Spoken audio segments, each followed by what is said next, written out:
It's time for DJ Raqi's Secret Files.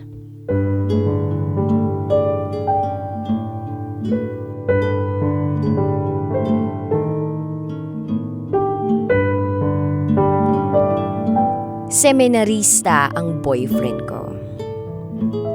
Itago niyo ko sa pangalang Amethyst. And this is my secret file. Our relationship started nung nag-chat siya sa akin. It was Sunday in November 2015. That time, inintroduce namin ang isa't isa. Nag-exchange kami ng mga sweet convo hanggang sa nabihag niya ang puso ko. Lumipas ang mga buwan, nanligaw na siya sa akin. It was December 20, 2015 nang mag-decide siya na ligawan ako. Over cellphone. I told him pag-iisipan ko muna at gusto ko na ligawan niya ako ng personal. And besides, naghintay naman siya. Hanggang sa lumipas pa ang mga araw, dumating ang January 10, 2016. In-invite niya ako na manood ng sine. And that day, tinanong niya ako kung pwede na daw kaming maging. Tinanong niya ako kung pwede niya na ako maging girlfriend. At dahil ramdam kong mahal ko na siya, I said yes. And finally, we are together. At siya yung someone ko na I can claim mine. Someone I have the right to be jealous of. Someone I have the right to tell to stay away from other girls. Someone I have the right to be with, to share and say anything. Grabe yung pagmamahal namin sa isa't isa. In love kami. Hanggang sa inintroduce ko na siya sa aking mga magulang and surprisingly, tinanggap nila ito. Paminsan, bumibisita siya sa bahay. And we are very happy in our so-called relationship. Date kami ng date kahit saan. Na-meet ko na rin yung mga uncle niya, auntie niya, close friend niya, at mga pinsan niya. I am very comfortable when I'm with him. I thought we have a perfect relationship. Until one day, meron akong nakitang post from a certain girl na nakatag sa kanyang timeline na para bang meron silang relasyong dalawa. Tumigil ang mundo ko nung nabasa ko yun hanggang sa unti-unti na lang tumulo ang mga luha ko. Tinanong ko siya kung sino yung babaeng yun. And yes, it is true. Nagkaroon siya ng affair with that girl. That day, I broke up with him kasi hindi ko na kayang i-handle pa yung relasyon namin. Sinabihan ko siya na dapat mamili na siya. Mamili siya kung mananatili ba siya sa akin o lalaya na siya para makapiling niya na yung bagong babae niya. Until the following day, he asked me for another chance. And somehow, pakiramdam ko, sincere naman siya. Nag-apologize naman siya. So I decided to give him a second chance. At yun nga, ginawa niya ang lahat, maibalik lang niya ang tiwala ko sa kanya. Ganon kasi yun eh, ang tiwala, madaling masira. Lumipas pa ang mga araw, buwan at taon. Naging away, bate, repeat relationship kami. Pero sa ngayon, 2 years and 2 months na kami. And still counting. Major problem is that meron kaming issues sa time. Of course, dahil siya ay isang seminarista. So, kailangan kong intindihin yung schedule niya. We only see each other 3 or 4 times a month. Paminsan nga, I feel like parang pinagkaitan kami ng oras. Maswerte na lang kapag sem break, Christmas break, and summer vacation. Kasi, sa ganung mga moments, dun lang kami nakakapag-spend ng time together. Pero sa iba namang aspeto, like loyalty, yan, issue ko rin sa kanya yan. He is super friendly along with other girls to the point na pinagseselosan ko na lahat. Hindi niya maintindihan kung bakit ako nagsiselos.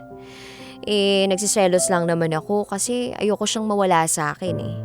Ang sa akin lang, dapat kontento kami kung anong meron kami. Para saan pa kung humanap ka pa ng iba, diba? Pero sa aspeto naman ng communication, kahit papano, umu-okay naman kami. Alam nyo ba na kahit prohibited sa kanila ang paggamit ng cellphone, ginagawa niya pa rin. Nililihim niya na meron siyang cellphone so that meron pa rin kaming communication. Well, he's not the only one doing it inside. Surprisingly, maraming mga seminarista ang gumagawa nun. At first, napakahirap talaga. Kasi kailangan naming ilihim tong relasyon namin. Lalo na sa side niya. Maraming mga taong husga sa amin. At sa side naman niya, hindi pa siya ready na sabihin itong relasyon namin sa parents niya. Napakahirap para sa akin kasi pakiramdam ko, hindi ako yung priority niya. Pakiramdam ko, dinedenay niya ako whenever people will ask him. Of course, a girl wants a boyfriend who is proud of her. Yung tipong lalaki na kapag may nakasalubong, nakakilala, proud siyang ipakilala yung girlfriend niya at sabihin na, oh, girlfriend ko nga pala. Yung lalaking magpapakilala ng girlfriend niya sa mga magulang niya kasi proud siya sa girlfriend niya. But our situation is opposite. Pero tanggap ko naman na eh. Kasi mahal ko siya. At kailangan kong tanggapin na lang ang lahat kasi ito yung consequence of having a seminarian boyfriend. It also came to a point na nakakaramdam ako na parang hindi naman niya ako mahal. Na baka gusto niya lang na ma-experience na magka-girlfriend bago siya maging pare. Meron ding mga tao sa paligid ko na binabalaan ako. Kasi baka mamaya may gusto lang tong makakuha sa akin. Baka naman daw friendly lang yung boyfriend ko and I just took it seriously. Pero hindi eh. Lahat ng mga nagsasabing ganun, they are all wrong. And I am completely wrong in assuming that he might be that kind of person. Bakit? Because he already proved to me that he loves me. He always surprise me and do a lot of efforts just to be with me.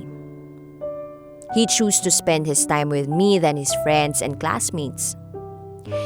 And siya yung tipo ng lalaki na maghihindi at aayaw sa mga nag-aalok sa kanya ng basketball.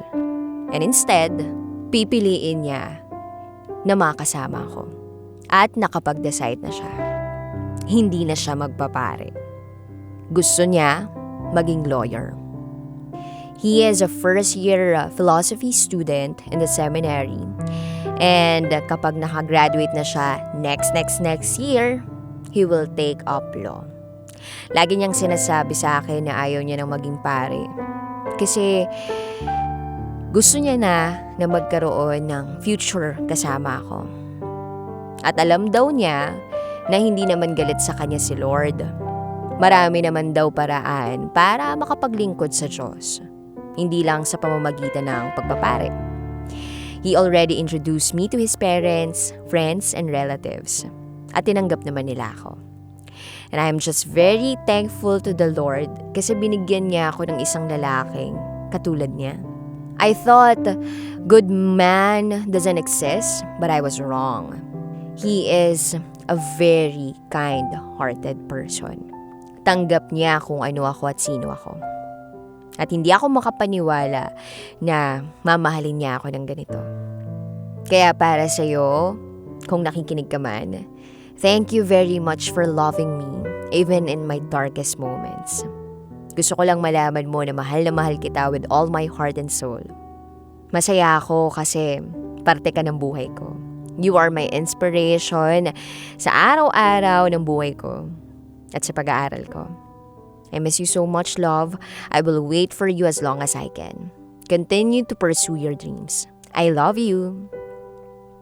Muli, ako si Amethyst at ito ang aking secret file.